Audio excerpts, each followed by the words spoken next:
Hello दोस्तों, मैं आपका मनीष शर्मा आज आपके सामने लेकर आया हूँ बजट 2021। तो जानिए कि इसमें कौन कौन सी चीज़ें सस्ती हुई हैं और कौन कौन सी चीज़ें महंगी और किस किस गवर्नमेंट सेक्टर का निजीकरण हुआ है। तो देखिए, इस वीडियो में हम लोग बात करने वाले बजट 2021 के अंदर ऐसे पॉइंट्स के बारे में जो एक आम जनता या आम लोगों को पता होने चाहिए। तो सबसे पहले मैं बात करना चाहूंगा कि क्या महंगा हुआ है, क्या सस्ता हुआ है। तो देखिए, अगर सस्ते की बात करें तो पेंट आपका सस्ता होने वाला है, लाइनों का सामान हो गया, सोना चांदी हो गया, प्लैटिनियम होगा। जी हाँ। महंगे के अंदर बात करूं तो आपका मोबाइल फोन हो गया, मोबाइल का चार्जर हो गया, लिथियम आयन बैटरी हो गई, एसी के कंप्रेसर हो गए, सोलर इन्वर्टर हो गया, एलईडी लाइट्स हो गई, चमड़े का सामान हो गया, ऑटो पार्ट्स, स्क्रू और नट्स। जी हाँ। तो बेसिकली अब मैं आपको कुछ पॉइंट्स बताऊंगा आपको स्टेप बाय स्टेप। तो जैसे मैंने आपको बताया कि कस्टम ड्यूटी जो है कॉपर, टेक्सटाइल, गोल्ड और सिल्वर के ऊपर जो है कम कर दी है, तो जिससे कि ये सस्ते होने वाले हैं। एक यहाँ पे अनाउंस ये किया गया कि अब की बार जो भी आपकी इनकम टैक्स रिटर्न होगी उसके अंदर स्लैब रेट के अंदर कोई भी चेंज नहीं किया गया है। मतलब जो टैक्स पहले लग रहा था वही लगेगा। मतलब अगर 5 लाख रुपीज तक की आपकी इनकम अगर नीचे है तो कोई भी टैक्स आपको देने की जरूरत यहाँ पे नहीं पड़ेगी। लेकिन अब से क्या होगा, आपकी आईटीआर के अंदर ऑटोमेटिकली आपकी जो सैलरी होगी या टीडीएस अमाउंट कुछ भी कटा होगा वो ऑटो प्री फिल्ड आएगा। इसका मतलब क्या है, आप वन क्लिक के ऊपर भी एक आम आदमी जो अपनी इनकम टैक्स रिटर्न यहाँ पे फाइल कर सकता है।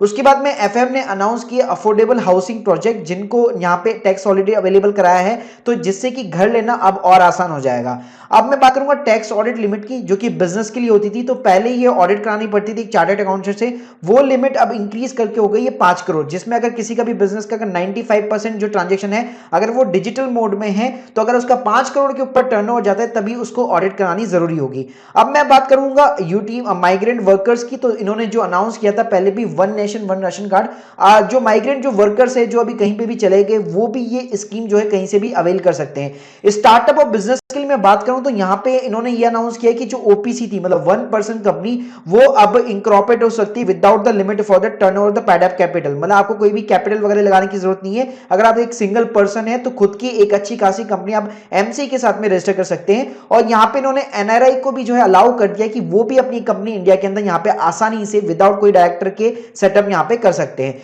उसके बाद में जो एफएम ने जो मॉडिफाई कर दी है, जो स्मॉल कंपनी, उसकी डेफिनेशन को मॉडिफाई कर दिया है। अगर किसी भी कंपनी का पेड अप कैपिटल अगर 2 करोड़ के ऊपर नहीं है या टर्नओवर 20 करोड़ के ऊपर नहीं है तो वो सारी की सारी कंपनियां जो है स्मॉल कंपनियां मानी जाएगी। तो इंडिया के अंदर ऐसी 2 लाख से ज्यादा कंपनियां हैं।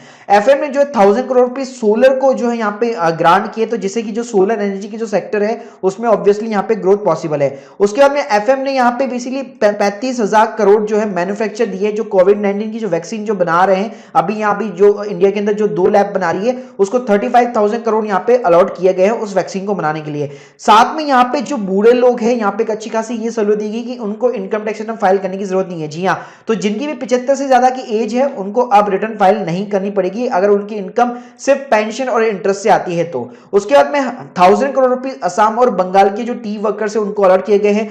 यहाँ पे गवर्नमेंट ने डिजिटल पेमेंट को यहाँ पे प्रमोट किया है और उसके प्रमोशन के लिए यहाँ पे 1500 करोड़ रुपए यहाँ पे खर्च करने वाली है। एग्रीकल्चर के अंदर बात करूं तो 16.5 लाख करोड़ का यहाँ पे बजट दिया गया है। गवर्नमेंट ने जो उज्ज्वला स्कीम थी उसके अंदर एडिशनल 1 करोड़ पीपल को और बेनिफिट देने का यहाँ पे वादा किया है। गवर्नमेंट ने कमिट किया है जो फॉर्मल वेलफेयर है उसका भी जो बजट इन लोगों ने अब 75,000 करोड़ ऑलरेडी पेड कर चुकी है। जी हाँ, ये फार्मर्स को, तो काफी अच्छी बात है।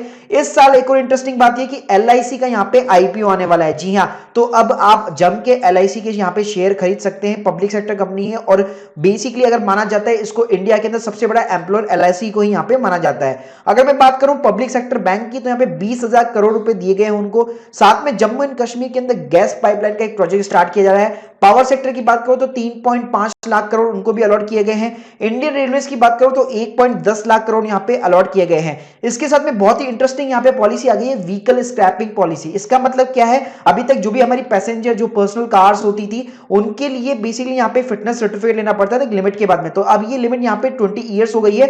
अगर बेसिकली आपका व्हीकल अगर 20 साल पुराना हो चुका है तो आपको वापस उसका फिटनेस सर्टिफिकेट लेना पड़ेगा। अगर मैं कमर्शियल व्हीकल्स की बात करूं तो उसके लिए यहाँ पे 15 ईयर्स की यहाँ पे लिमिट है। उसके बाद यहाँ पे इन लोगों ने एक मिशन पोषण 2.0 यहाँ पे लॉन्च किया, कि स्वच्छ भारत की तरह ही है और इसके अंदर भी 1.4 लाख करोड़ का आउटले होगा। उसके बाद में इलेक्शन की अगर मैं बात करूं, आईज ऑन द इलेक्शन, तो यहाँ पे इन्होंने जितने भी रोड्स थे, राइट, मतलब बेसिकली यहाँ पे अगर मैं बात करूं जितने भी highway gate major highway project है उनको यहाँ पे काफी ज्यादा यहाँ पे फंड अलॉट किया, जिसमें तमिलनाडु हो गया, केरला का हो गया, वेस्ट बंगाल हो गया और असम का हो गया।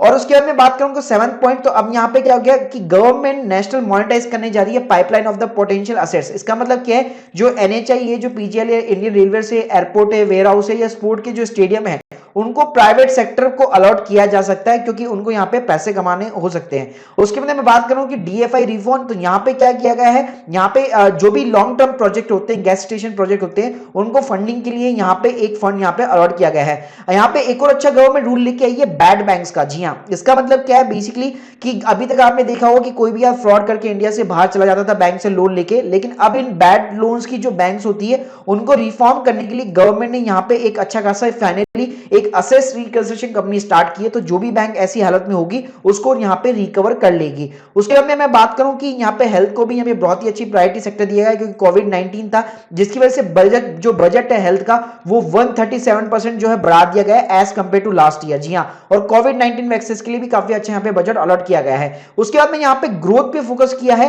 तो अगर मैं बात करूं, अगर जो हमारी एफएम है उन्होंने भी कोई भी रिलैक्सेशन नहीं दिया है इनकम टैक्स के अंदर, तो जैसे मैं आपको बता चुका हूं जो स्टैंडर्ड जो डिडक्शन थी वो वही के वही रहेगी, कोई भी टैक्स स्लैब में भी कोई भी चेंजेस नहीं है। जो 5 लाख वाली जो टैक्स स्लैब थी जिसमें आपका टैक्स नहीं लगता था वो वही के वही रहेगी। उसके बाद बात करूं रिफॉर्म सिग्नल की, तो यहां पे जैसे मैं बताया आपको एलआईसी का आईपीओ आने वाला है।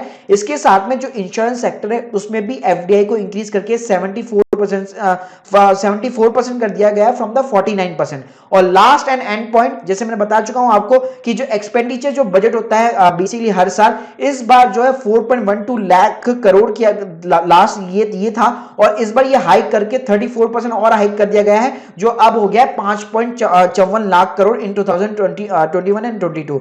सो गाइस, ये मैंने आपको कुछ पॉइंट्स बताए जो एक आम आदमी को जानना बहुत ज्यादा जरूरी है। So guys, hope you like this video, please subscribe our channel. आपके कोई भी डाउट्स है तो कमेंट सेक्शन के अंदर जरूर मेंशन कीजिए। Thank you guys, thank you very much.